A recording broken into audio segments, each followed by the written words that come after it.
ನಮಸ್ಕಾರ ಸ್ನೇಹಿತರೆ. ಹರಿ ಓಂ ಹರೇ ಶ್ರೀನಿವಾಸ. ಸರಸ್ವತಿ ಶ್ರೀವಾರಿ ಚಾನಲ್ಗೆ ಸ್ವಾಗತ. ಸ್ನೇಹಿತರೆ, ರಾಯರ ವರ್ಧಂತಿ ಒಂದು ತಿಂಗಳಿಂದನೂ ನಾವು ತುಂಬ ಚೆನ್ನಾಗಿ ಆಚರಣೆ ಮಾಡ್ಕೊತಾ ಬಂದಿದ್ದೀವಿ. ಇನ್ನೇನು ತಿಂಗಳು ಕೊನೆಯಲ್ಲಿ ಬಂದಿದ್ದೀವಿ. ಮುಖ್ಯವಾಗಿ ನಾಳೆ 19ನೇ ತಾರೀಕು ಗುರುವಾರ ತುಂಬ ವಿಶೇಷವಾದಂತಹ ಒಂದು ದಿನ ಆಗಿದೆ. 405ನೇ ವರ್ಷದ ಪಟ್ಟಾಭಿಷೇಕ ಕಾರ್ಯಕ್ರಮ ತುಂಬ ಚೆನ್ನಾಗಿ ನಡೀತಾ ಇದ್ದಾರೆ. ರಾಯರ ಒಂದು ದೀಕ್ಷೆ ತಗೊಂಡಂತಹ ಒಂದು ದಿನ ಆಗಿದೆ ನಾಳೆ. ಹಾಗಾಗಿ ನಾಳೆ ಒಂದು ಪಟ್ಟಾಭಿಷೇಕೋತ್ಸವ ಅಂತಲೇ ತುಂಬ ಚೆನ್ನಾಗಿ ಮಂತ್ರಾಲಯದಲ್ಲೆಲ್ಲ ಆಚರಣೆ ಮಾಡ್ತಾಯಿದ್ದಾರೆ. ತುಂಬ ಜನ ಈ ಒಂದು ತಿಂಗಳಲ್ಲಿ ರಾಯಪ್ಪನ ದರ್ಶನ ಮಾಡಿಕೊಂಡು ಮಂತ್ರಾಲಯಕ್ಕೆ ಹೋಗಿ ಬಂದು ಭಾಳ ಚೆನ್ನಾಗಿ ಒಂದು ಆಚರಣೆ ಕಾರ್ಯಕ್ರಮ ನಡೀತಾ ಇದೆ. ವಿಶೇಷವಾಗಿ ನಾಳೆಯಿಂದ ನೀವೆಲ್ಲರೂ ಒಂದು ಬ್ರಾಹ್ಮಿ ಮುಹೂರ್ತದಲ್ಲಿ ರಾಯಪ್ಪನ ಒಂದು ಆರಾಧನೆ ಮಾಡಿ ನಿಮ್ಮ ಇಷ್ಟಾರ್ಥವನ್ನೆಲ್ಲ ಈಡೇರಿಸ್ಕೊಳ್ಳೋ ಅಂತಹ ಈ ಒಂದು ವಾರ ಇದೆ. ಯಾರ್ಯಾರು ರಾಯರ ಭಕ್ತರಿದ್ದೀರೋ ಅವರು ಪ್ರತಿಯೊಬ್ಬರು ಈ ಒಂದು 7 ದಿನ ಸಂಕಲ್ಪ ಮಾಡಿ ಆ ಪಟ್ಟಾಭಿಷೇಕ ನಡೆಯೋ ಅಂಥ ದಿವಸದಿಂದ ನೀವು ಈ ಒಂದು ಪೂಜೆನ ನಿಯಮವಾಗಿ ಮಾಡ್ತಿರೋ ಅವ್ರಿಗೆ ಪಟ್ಟ ಸಿಗೋ ಅಂಥ ಕಾಲ ಬಂದೇ ಬರುತ್ತೆ. ದೇವರು ಪಟ್ಟಾಭಿಷೇಕ ಆದಂತೆ ನಮಗೂ ಒಂದು ಪಟ್ಟಾಭಿಷೇಕ ಮಾಡುವಂಥ ಒಂದು ಯೋಗ ಕೊಟ್ಟೇ ಕೊಡ್ತಾರೆ. ಆದಷ್ಟು ಯಾರು ನಾನ್ ವೆಜ್ಜನ್ನು ತಿಂದಂಗೆ ಈ ಒಂದು ವಾರ ಏನು ಇದೆ 18ನೇ ತಾರೀಕಿಂದನೇ ಒಂದು ಪೂರ್ವ ಸಿದ್ಧತೆ ಕಾರ್ಯಕ್ರಮ ಎಲ್ಲ ಮಟ್ಟದಲ್ಲೂ ನಡೀತಾ ಇದೆ. ಪ್ರತಿಯೊಬ್ಬರು ನಿಮ್ಮ ಮನೆಗಳಲ್ಲಿ ಒಂದು ಬ್ರಾಹ್ಮಿ ಮುಹೂರ್ತದಲ್ಲಿ ಒಂದು ರಾಯರ ಆರಾಧನೆ ಮಾಡಿ ನಿಮ್ಮ ಇಷ್ಟಾರ್ಥನೆಲ್ಲ ಈಡೇರಿಸ್ಕೊಳ್ಳೋ ಟೈಮು ಈ ಒಂದು ವಾರದಲ್ಲಿದೆ ಸ್ನೇಹಿತರೆ. ಪೂಜೆ ಮಾಡೋದ್ರಿಂದ ಎಲ್ಲರೂ ತಮ್ಮ ಮನೇಲಿ ಯಾರು ಒಂದು ಫೋಟೋ ಇಟ್ಟಿದ್ದೀರಾ ಇಲ್ಲ ಒಂದು ವಿಗ್ರಹ ಇಟ್ಟಿದ್ದೀರಾ, ತುಂಬ ಒಂದು ಶ್ರದ್ಧೆಯಿಂದ ಮಾಡಿ. ವಿಗ್ರಹ ಇಕ್ಕಿರೋರಂತೂ ಒಂದು ಕನಕ ಅಭಿಷೇಕ ಮಾಡಿದ್ರೆ ಭಾಳ ಯೋಗ ಅಂತೆ. ನಮ್ಮ ಜನ್ಮದಲ್ಲಿರೋ ಒಂದು ಪಾಪಗಳೆಲ್ಲ ಕಳೆದು ಮುಂದೆ ಒಂದು ಪುಣ್ಯದ ಕಾಲ ಬರೋದು ಮತ್ತು ನಮ್ಮ ಅಂದ್ಕೊಂಡಿರೋ ಕೆಲಸ ಎಲ್ಲ ಆಗುತ್ತೆ. ಮನೇಲಿ ಇಲ್ಲ ಅಂದವರು ದಯವಿಟ್ಟು ಈ ಒಂದು 19ನೇ ತಾರೀಕು ಬರೋ ಅಂಥ ಗುರುವಾರ ಬಹಳ ವಿಶೇಷವಾಗಿರೋ ಅಂಥ ಒಂದು ದಿನ ಆಗಿದೆ ಸ್ನೇಹಿತರೆ.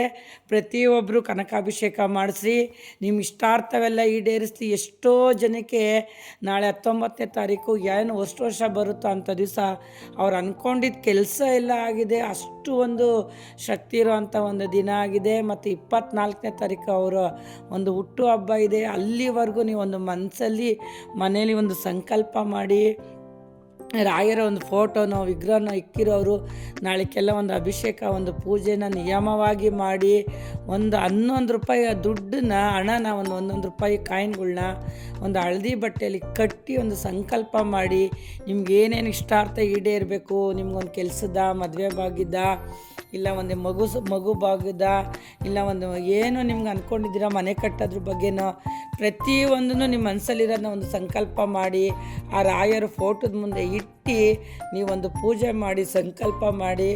ಆದಷ್ಟು ನೀವು ಊದದ ಗಡ್ಡಿನ ಹಚ್ಚಲೇಬೇಡಿ. ಯಾಕಂದರೆ ರಾಯಪ್ಪನಿಗೆ ಊದ್ಕಡ್ಡಿಯಿಂದ ಪೂಜೆ ಮಾಡೋದಿಲ್ಲ.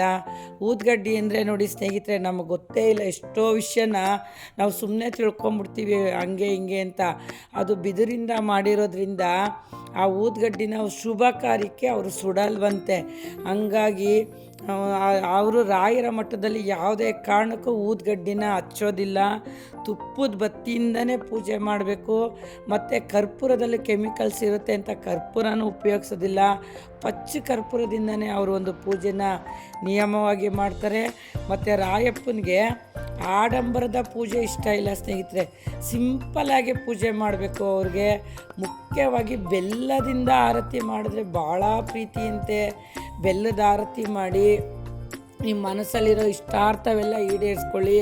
ನೀವು ಕನಕಾಭಿಷೇಕನ ನೀವು ದೇವಸ್ಥಾನದಲ್ಲಿ ಮಾಡ್ಸೋಕ್ಕಾಗಲಿಲ್ಲ ಅಂದರೆ ಮನೇಲೇ ಇರೋ ಅಂಥವರು ಒಂದು ಹಾಲು ತುಪ್ಪ ಮೊಸರಿಂದ ಒಂದು ಅಭಿಷೇಕ ಮಾಡಿ ಕೊನೆಗೆ ಒಂದು ವಿಧವಾದ ಹೂವುಗಳಿಂದ ಸ್ವಾಮಿಗೆ ಅರ್ಪಿಸಿ ಪಾದಕೆಗೆ ಮತ್ತು ಮುತ್ತು ರತ್ನ ಚಿನ್ನ ಬೆಳ್ಳಿ ಏನಿದೆಯೋ ಅದೆಲ್ಲನೂ ಸ್ವಾಮಿ ಒಂದು ಪಾದಕೆಗೆ ಅರ್ಪಿಸೋದ್ರಿಂದ ನಮಗೆ ಕೋಟಿ ಫಲ ಸಿಕ್ಕುತ್ತೆ. 19ನೇ ತಾರೀಕು ತುಂಬ ಶ್ರೇಷ್ಠವಾದ ಒಂದು ದಿನ ಆಗಿದೆ. ಯಾರೂ ತಪ್ಪದೆ ಈ ಒಂದು ಸಂಕಲ್ಪ ಮಾಡಿ 11 ರೂಪಾಯಿ ದುಡ್ಡು ಕಟ್ಟಿ ಸಂಕಲ್ಪ ಮಾಡಿ ಮನೇಲಿರೋ ರಾಯರ ಫೋಟೋಕ್ಕಾಗ್ಬೋದು, ಇಲ್ಲ ಒಂದು ವಿಗ್ರಹಗಳಿಗಾಗ್ಬೋದು, ನಾನು ಹೇಳಿರೋ ರೀತಿಲಿ ಒಂದು ಅಭಿಷೇಕನ ಮಾಡಿ ಒಂದು ಪೂಜೆ ಮಾಡಿ ನೋಡಿ. ಒಂದು ನೈವೇದ್ಯ ಅಂತ ಬಂದರೆ ಹಾಲಿಟ್ಟರೂ ಸಾಕು. ನಮ್ಮಪ್ಪಂಗೆ ಗೋಮಾತೆ ಅಂದರೆ ಅಷ್ಟು ಒಂದು ಪ್ರೀತಿಯಂತೆ ರಾಘವೇಂದ್ರ ಸ್ವಾಮಿಯವ್ರಿಗೆ. ಹೀಗಾಗಿ ಹಾಲಿಂದ ನೀವು ಅಭಿಷೇಕ ಮಾಡ್ಬೋದು, ಹಾಲನ್ನು ನೈವೇದ್ಯಕ್ಕೆ ಇಕ್ಬೋದು, ಹಾಲಿನ ಖೀರು ಇಕ್ಬೋದು, ಕಲ್ಲು ಸಕ್ಕರೆನ ಇಡ್ಬೋದು, ಕಬ್ಬಿನ ಹಾಲನ್ನು ಇಡ್ಬೋದು. ನೋಡಿ ಈ ಮಾಘ ಮಾಸ ತಿಂಗಳಲ್ಲೆಲ್ಲ ಎಲ್ಲ ದೇವ್ರಿಗೂ ಕಬ್ಬಿನ ಹಾಲಿಂದನೇ ಅಭಿಷೇಕ ಮಾಡ್ಕೊಂಡು ಬಂದರು. ಅಷ್ಟೊಂದು ಪವಿತ್ರವಾದಂತಹ ಒಂದು ಕಬ್ಬಿನ ಹಾಲಿದೆ. ಮತ್ತು ಮುಖ್ಯವಾಗಿ ಅಕ್ಷತೆ ಕಾಳು ಅಂತ ಬಂದಾಗ ಎಷ್ಟೋ ವಿಡಿಯೋದಲ್ಲಿ ನೋಡಿದ್ದೀನಿ ಸ್ನೇಹಿತರೆ, ಮನೇಲೇ ನೀವು ಅಕ್ಷತೆ ಕಾಳು ಮಾಡ್ಕೊಳ್ಳಿ, ಏನೂ ತೊಂದರೆ ಇಲ್ಲ ಅಂತ ಹೇಳ್ತಾರೆ. ದಯವಿಟ್ಟು ಯಾರೂ ಅಂತ ತಪ್ಪನ್ನ ಮಾಡಲೇಬೇಡಿ. ಮನೆಯಿಂದ ಮಾಡಿರೋ ಅಕ್ಷತೆ ಯಾವುದೇ ಕಾರಣಕ್ಕೂ ಶ್ರೇಷ್ಠ ಆಗೋದಿಲ್ಲ. ಆದಷ್ಟು ಮಠಗಳಲ್ಲಿ ಹೋಗಿ, ನೀವು ರಾಯರ ಮಠಗಳಲ್ಲಿ ಹೋಗಿ ಅಕ್ಷತೆ ಕಾಳನ್ನ ಕೇಳಿ ಇಸ್ಕೊಬನ್ನಿ. ಇಲ್ಲಾಂದರೆ ನೀವೇ ಒಂದು ಸ್ವಲ್ಪ ಅಕ್ಕಿನ ತೊಗೊಂಡೋದ್ರೆ ಅವರು ಅಕ್ಷತೆ ಕಾಳನ್ನ ಸುಮ್ಮನೆ ಬೆರೆಸಿ ಕೊಡೋದಿಲ್ಲ. ಅವರು ಒಂದು ಮಂತ್ರ ಜಪ ಅವನ ಎಲ್ಲ ಮಾಡಿ ಅವರು ಕಲ್ತಿರ್ತಾರೆ ವಿದ್ಯೆನ. ನಮಗೆ ಬರಲ್ಲ ನೋಡಿ. ನಮ್ಮಲ್ಲಿ ಏನೋ ಒಂದು ದೋಷ ಇದೆ, ಒಂದು ಪರಿಹಾರ ಮಾಡ್ಕೋಬೇಕು ಅಂದರೆ ನಾವೇ ಮಾಡ್ಕೊಳಕ್ಕಾಗಲ್ಲ. ನಾವು ಅವ್ರನ್ನ ಬ್ರಾಹ್ಮಣರನ್ನೇ ಕರೆದು ಅವ್ರ ಕಡೆಯಿಂದನೇ ನಾವು ಪರಿಹಾರ ಮಾಡ್ಕೋಬೇಕು ಸ್ನೇಹಿತರೆ. ಈ ಅಕ್ಷತೆ ಕಾಳನ್ನು ಅಷ್ಟೇ ಸುಮ್ಮನೆ ಅವರು ಒಂದು ತುಪ್ಪ ಅರಿಶಿನ ಎಲ್ಲ ಮಿಕ್ಸ್ ಮಾಡಿ ಕೊಡಲ್ಲ. ಅವರು ಒಂದು ಸಂಕಲ್ಪ ಮಾಡಿ, ಒಂದು ಜಪ ಮಾಡಿ, ಒಂದು ಮಂತ್ರ ಹೇಳಿ, ಒಂದು ಅಕ್ಷತೆ ಕಾಳನ್ನ ಒಂದು ತಯಾರಿ ಮಾಡಿ ಆ ಸ್ವಾಮಿ ಪಾದಕ್ಕೆ ಇಟ್ಟು ಒಂದು ಪೂಜೆ ಮಾಡಿ ಆ ನಂತರ ನಮಗೆ ಕೊಡ್ತಾರೆ ಸ್ನೇಹಿತರೆ. ಯಾರು ಇದೊಂದು ತಪ್ಪು ಮಾಡಬೇಡಿ. ಎಷ್ಟೋ ವಿಡಿಯೋದಲ್ಲಿ ನಾನು ನೋಡಿದ್ದೀನಿ. ಅಕ್ಷತೆ ಕಾಳನ್ನ ನೀವೇ ರೆಡಿ ಮಾಡಿಕೊಳ್ಳಿ, ಸ್ವಾಮಿಗೆ ಹಾಕಿ ನೀವು ತಲೆ ಮೇಲೆ ಹಾಕ್ಕೊಳ್ಳಿ ಅಂತಾರೆ. ಅದರಿಂದ ಯಾವುದೇ ಕಾರಣಕ್ಕೂ ಫಲ ಸಿಕ್ಕಲ್ಲ. ಫಲ ಸಿಕ್ಕಬೇಕು ಅಂದರೆ ನೀವು ಮಂತ್ರಾಲಯದಿಂದ ನಾನು ತೊಗೊಂಬನ್ನಿ, ಇಲ್ಲ ಅಕ್ಕಪಕ್ಕ ನಿಮ್ಮ ರಾಯರ ಮಠದಲ್ಲಿರೋ ಅಂತಹ ಮಠದಿಂದ ನಾನು ತೊಗೊಂಬನ್ನಿ. ಅಕ್ಷತೆ ಕಾಳನ್ನ ತುಂಬ ಶ್ರೇಷ್ಠವಾದದ್ದು. ಆದಷ್ಟು ಅವರು ಒಂದು ಪೂಜೆ ಮಾಡಿಕೊಡ್ತಾರೆ, ಅಲ್ಲಿಂದ ಇಸ್ಕೊಂಬನ್ನಿ. ಮತ್ತು ಫೋಟೋ ತರಬೇಕು ಅಂದರೆ ಈ ಒಂದು ವಾರ ತುಂಬ ವಿಶೇಷವಾದ ಒಂದು ತಿಂಗಳಿಂದನೂ ವಿಶೇಷ. ನಾಳೆ ಪಟ್ಟಾಭಿಷೇಕೋತ್ಸವ ಇರೋದ್ರಿಂದ ನಾಳೆ ಯಾರೇ ಒಂದು ಫೋಟೋ ತಂದ್ರೂ ಮೊದಲು ದೇವಸ್ಥಾನಕ್ಕೆ ತೊಗೊಂಡೋಗಿ ಆ ಸ್ವಾಮಿಗಳ ಕೈ ಕೊಟ್ಟು ಅದನ್ನು ಅವ್ರೊಂದು ಪೂಜೆ ಮಾಡಿ ಆ ನಂತರ ತಂದು ನಮ್ಮ ಮನೇಲಿ ಇಟ್ಕೋಬೇಕು ಸ್ನೇಹಿತರೆ. ಯಾಕಂದರೆ ಅವ್ರೊಂದು ಪೂಜೆ ಮಾಡಿ ಅದಕ್ಕೊಂದು ಶಕ್ತಿ ತುಂಬಿ ಕೊಟ್ಬಿಡ್ತಾರೆ. ಆ ದೇವಸ್ಥಾನದೊಳಗೆ ಕೊಯ್ತಿದ್ದಂಗೆ ಶಕ್ತಿನೇ, ಅದೆಲ್ಲನೂ ಸ್ವಾಮಿನೇ ಒಂದು ಶಕ್ತಿ. ಆದರೂ ಅವರೊಂದು ಪೂಜೆ ಒಂದು ನಿಯಮವನ್ನು ಮಾಡಿ ನಮಗೆ ಕೊಡ್ತಾರೆ. ಯಾರೂ ಒಂದು ಡೈರೆಕ್ಟಾಗಿ ನೀವು ಮನೆಗಳಿಗೆ ತಂದು ಇಟ್ಕೋಬೇಡಿ. ನೀವು ಏನೇ ಒಂದು ಪೂಜೆ ಮಾಡೋದು ತುಳಸಿ ದಳದಿಂದ ಪೂಜೆ ಮಾಡೋದನ್ನ ಮಾತ್ರ ಮರಿಬೇಡಿ. ಈ ಒಂದು ವಿಶೇಷವಾದಂತಹ ರಾಯರ ವರ್ಧಂತಿ ಹುಟ್ಟುಹಬ್ಬ ಭಾಳ ವಿಜೃಂಭಣೆಯಿಂದ ಆಚರಣೆ ಮಾಡ್ತಾಯಿದ್ದಾರೆ ಎಲ್ಲ ಕಡೆಯೂ. ನಾಳೆ ಕನಕೋತ್ಸವ ಪಟ್ಟಾಭಿಷೇಕ ಇರೋದ್ರಿಂದ ಭಾಳ ಜನ ಮನೇಲಿ ತಪ್ಪದೆ ನೀವು ಆರತಿಗಳನ್ನ ಮಾಡ್ಕೊಳ್ಳಿ. ಕಡ್ಡಿ ಕರ್ಪೂರ ಯಾರೂ ಹಚ್ಚಬೇಡಿ. ಆದಷ್ಟು ತುಪ್ಪದ ಬತ್ತಿ ಹಚ್ಚಿ ಮತ್ತು 2 ತೆಂಗಿನಕಾಯಿನ ಆ ಸ್ವಾಮಿ ಹತ್ರ ಇಟ್ಬಿಟ್ಟು ನೀವು ಸಂಕಲ್ಪ ಮಾಡ್ಕೊಳ್ಳಿ. ಏನಂತ ಅಂದರೆ ನಿಮ್ಗೆ ಏನು ಕೆಲಸ ಆಗಬೇಕು ಅದನ್ನು ನೀವು ಮನಸ್ಸಲ್ಲಿ ಕೇಳಿಕೊಂಡು ಆ ನಂತರ ಕೊನೆಯ ದಿನ ಅವರ ಬರ್ತಡೇ ಬರುತ್ತಲ್ಲ 24ನೇ ತಾರೀಕು ಮತ್ತು 25, 26ನೇ ತಾರೀಕು ತಕ್ಕನೂ ಇರುತ್ತೆ. ಮುಖ್ಯ ಬಂದು 19 ಮತ್ತು 24ಕ್ಕೆ ಮುಖ್ಯ ಆಗಿರುತ್ತೆ ಸ್ನೇಹಿತರೆ. ಹಂಗಾಗಿ ಆವತ್ತಿನ ದಿವಸ ನೀವು ಒಂದು ದೊಡ್ಡದು ಸಿಹಿ ನೈವೇದ್ಯ ಮಾಡಿ ಒಂದು ದೇವಸ್ಥಾನಗಳಲ್ಲಿ ಒಡ್ಸ್ಕೊಂಬರ್ಬೋದು. ಇಲ್ಲಾಂದರೆ ಒಂದು ಗಂಗೆ ತಾಯಿಗೆ ಒಂದು ಪೂಜೆ ಮಾಡಿ ಗಂಗೆ ತಾಯಿಗೂ ಅದನ್ನು ಅರ್ಪಿಸೋದ್ರಿಂದ ಭಾಳ ಶ್ರೇಷ್ಠ ಒಂದು ಫಲ ಸಿಕ್ಕುತ್ತೆ. ಮತ್ತು ನೈವೇದ್ಯನ ನಿಮ್ಗೆ ಏನಕ್ಕೆ ಕಾಯನ್ನು ಸಂಕಲ್ಪ ಮಾಡಿ ಅಂತ ಹೇಳಿದೆ ಅಂದರೆ ಕಲ್ಪವೃಕ್ಷ ನೋಡಿ, ರಾಘವೇಂದ್ರ ಸ್ವಾಮಿಯವ್ರಿಗೆ ಕಲ್ಪವೃಕ್ಷದಲ್ಲಿ ಅಷ್ಟು ಒಂದು ಪ್ರೀತಿ ವಿಶ್ವಾಸ, ದೇವರನ್ನ ಕಾಣಿಸಿರೋರೇ ಅಂತ ಹೇಳ್ದವರೇ ರಾಘವೇಂದ್ರ ಸ್ವಾಮಿಯವರು. ಹಂಗಾಗಿ ಕಲ್ಪವೃಕ್ಷದಿಂದ ಬರೋಂತಹ ಒಂದು ತೆಂಗಿನಕಾಯಿಂದ ನೀವು ಒಂದು ಸಂಕಲ್ಪ ಮಾಡಿ, ಕೊಬ್ಬರಿಯಿಂದ ನೀವು ಒಂದು ಮಿಠಾಯಿ ಮಾಡಿ ದೇವರಿಗೆ ಒಂದು ನೈವೇದ್ಯಕ್ಕಿಡಿ. ತುಂಬ ಪ್ರೀತಿ ನೋಡಿ. ರಾಯರ ಮಠದಲ್ಲೂ ನಮಗೆ ಕೊಬ್ಬರಿ ಮಿಠಾಯಿ ಫೇಮಸ್ ಆಗಿರುತ್ತೆ. ಮತ್ತು ಹಂಗಾಗಿ ಆ ಕೊಬ್ಬರಿ ಮಿಠಾಯಿನ ಸ್ವಾಮಿ ನೈವೇದ್ಯಕ್ಕಿಟ್ಟು ಬಂದಂತಹ ಒಂದು ಭಕ್ತಾದಿಗಳಿಗೆ ದೇವಸ್ಥಾನದಲ್ಲನ ಕೊಡ್ಬೋದು. ಇಲ್ಲಾಂದರೆ ಇಲ್ಲಿ ಅಕ್ಕಪಕ್ಕ ಮಕ್ಕಳುಗಳು ದೊಡ್ಡವ್ರಿಗೂ ಯಾರಿಗಾನ ಒಂದು ಸಿಹಿ ನೈವೇದ್ಯ ಕೊಡಿ, ನೀವು ತಿನ್ನಿ. ಯಾಕಂದರೆ ಯಾಕಂದರೆ ತುಂಬ ಫಲ ಸಿಗುತ್ತೆ ಕೊಬ್ಬರಿ ಮಿಠಾಯಿ ತಿನ್ನೋದ್ರಿಂದ. ಆಡಂಬರ ಪೂಜೆ ರಾಯಪ್ಪ ಯಾವತ್ತೂ ಮಾಡಿಸ್ಕೊಳ್ಳಲ್ಲ. ಮಠಗಳಲ್ಲಿ ಒಂದು ಅನ್ನದಾನ ಮಾಡಿಸಿ, ಒಂದು ಮಕ್ಕಳಿಗೆ ಒಂದು ಬಡ ಮಕ್ಕಳಿಗೆ ಒಂದು ಊಟಕ್ಕೆ ಒಂದು ವ್ಯವಸ್ಥೆ ಮಾಡಿಕೊಡಿ.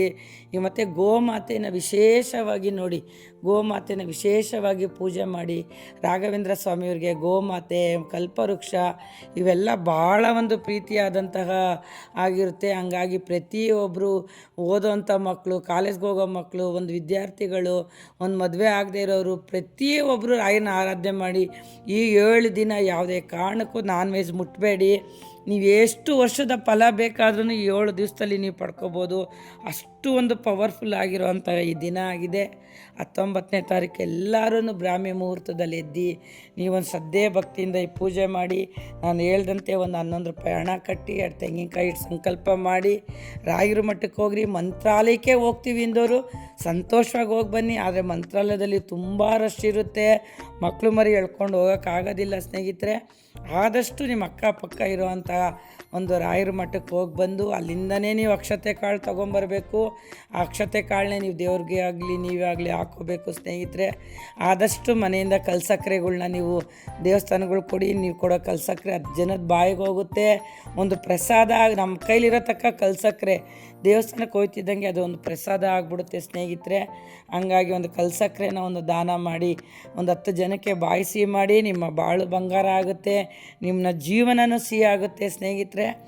ಮತ್ತು ರಾಯರ ಮಠದಲ್ಲಿ ಏನೋ ಒಂದು ಸಂಕಲ್ಪ ಮಾಡಿಕೊಂಡು ಹೆಜ್ಜೆ ನಮಸ್ಕಾರ ಹಾಕೋರು ತಪ್ಪದೆ ನಾಳೆ ಮತ್ತು 24ನೇ ತಾರೀಕು ಹೆಜ್ಜೆ ನಮಸ್ಕಾರ ಹಾಕ್ರಿ. ಇಲ್ಲ ನಾವು 7 ದಿನವೂ ನಾವು ಹೆಜ್ಜೆ ನಮಸ್ಕಾರ ಹಾಕ್ತೀವಿ ಅನ್ನೋರು ದಯವಿಟ್ಟು ಹಾಕಿ, ನಿಮ್ಮ ಇಷ್ಟಾರ್ಥ ಈಡೇರುತ್ತೆ. ಮತ್ತು ಮುಖ್ಯವಾಗಿ ಒಂದಿನ ಆದ್ರೂ ಆ ಸ್ವಾಮಿಗೆ ಆ ವಾರದಲ್ಲಿ ಒಂದಿನ ಅಭಿಷೇಕಗಳನ್ನ ಮಾಡಿಸ್ರಿ. ಮನೆಗಳಲ್ಲೂ ದಿನನಿತ್ಯ ತಪ್ಪದೆ ನೀವೊಂದು 7 ದಿವಸ ಏನೊಂದು 6 ದಿವಸ ಸಿಕ್ಕುತ್ತೆ, ಪ್ರತಿನಿತ್ಯನೂ ಒಂದೊಂದು ದಿನ ಅವಲಕ್ಕಿ, ಒಂದೊಂದು ದಿನ ಹಣ್ಣು, ಒಂದಿನ ಹಾಲು ಇತ್ತಿಲ್ಲ ಏನೂ ಆಗಲಿಲ್ಲ ಅಂದರೆ ಆ ಮೊಸರನ್ನ ಇಟ್ಟರು ತುಂಬ ಶ್ರೇಷ್ಠ. ಈ ಥರ ಒಂದು ನೈವೇದ್ಯಕ್ಕೆ ಮನೇಲಿ ಇಟ್ಕೊಳ್ತಾ ಒಂದು ಪೂಜೆ ಮಾಡ್ಕೊಂಬನ್ನಿ. ಗುರು ರಾಘವೇಂದ್ರ ಸ್ವಾಮಿಯವರು ಎಲ್ಲರಿಗೂ ಒಂದು ಗುರುಬಲ ಕೊಟ್ಟು ಅವ್ರ ಜೀವನದಲ್ಲಿ ಒಳ್ಳೇದು ಮಾಡಲಿ. ಮತ್ತು ರಾಯರ ಮಠದಿಂದ ತಪ್ಪದೆ ಅಕ್ಷತೆ ಕಾಳನ್ನ ತೊಗೊಬಂದು ಯಾರು ಹೋಗಿರಲ್ವೋ ಅವ್ರ ತಲೆ ಮೇಲೆ ಹಾಕ್ರಿ, ಅವ್ರ ಜನ್ಮನೂ ಪವಿತ್ರವಾಗಲಿ. ಮತ್ತು ಮುಖ್ಯವಾಗಿ ನರಸಿಂಹಸ್ವಾಮಿ ಅಂದರೆ ಭಾಳ ಪ್ರೀತಿಯಂತೆ ರಾಯಪ್ಪ ಅವ್ರಿಗೆ.